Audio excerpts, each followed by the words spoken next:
Union public service commission ने operation officer, junior research officer, translator, drugs inspector, specialist, track 3 समेत कई पदों पर भर्ती निकाली है। आवेदन प्रक्रिया जारी है। योग्य और इच्छुक उम्मीदवार ऑफिशियल वेबसाइट upsc.gov.in पर जाकर फॉर्म भर सकते हैं।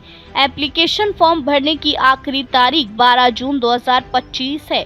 रिक्त पदों की संख्या कुल 493 है। इस संबंध में नोटिफिकेशन भी जारी हो चुका है।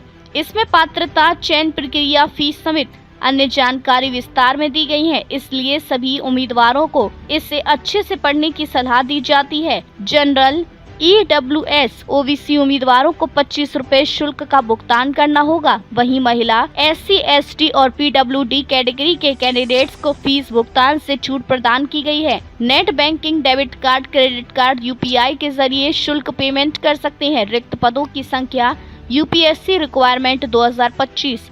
Legal officer grade 1, operation officer 121, scientific officer 12, scientist B, mechanical 1, associate professor mechanical 1, associate professor civil 2, civil hydrographic officer 3, junior research officer 24, data processing assistant, junior technical officer 5, principal civil hydrographic officer 1, principal design officer 1, research officer 1, translator 1, assistant legal adviser 5, assistant director 17, drugs inspector 20, public health सप्रिकीय list grade 3 से 18, specialist grade 3 से 122, assistant production manager 2, assistant engineer 5, scientist B 6, deputy director 2, assistant controller 5, training officer 94, specialist grade 3, radio diagnosis 21। कौन भर सकता है form? विभिन्न पदों के लिए योग्यता और आयु सीमा अलग अलग निर्धारित की गई है। उम्मीदवारों के पास संबंधित क्षेत्र में स्नातक, पोस्ट ग्रेजुएशन, PG, डिप्लोमा की डिग्री होनी चाहिए।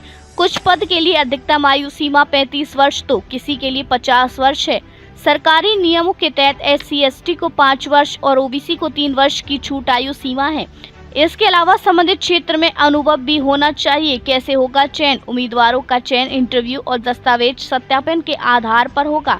आवेदन में दिए गए शैक्षणिक योग्य और अनुभव के आधार पर कैंडिडेट्स को आयोग शॉर्टलिस्ट करेगा, फिर साक्षात्कार के लिए आमंत्रित करेगा। अतिरिक्त जानकारी के लिए अधिसूचना देखने की सलाह दी जाती है।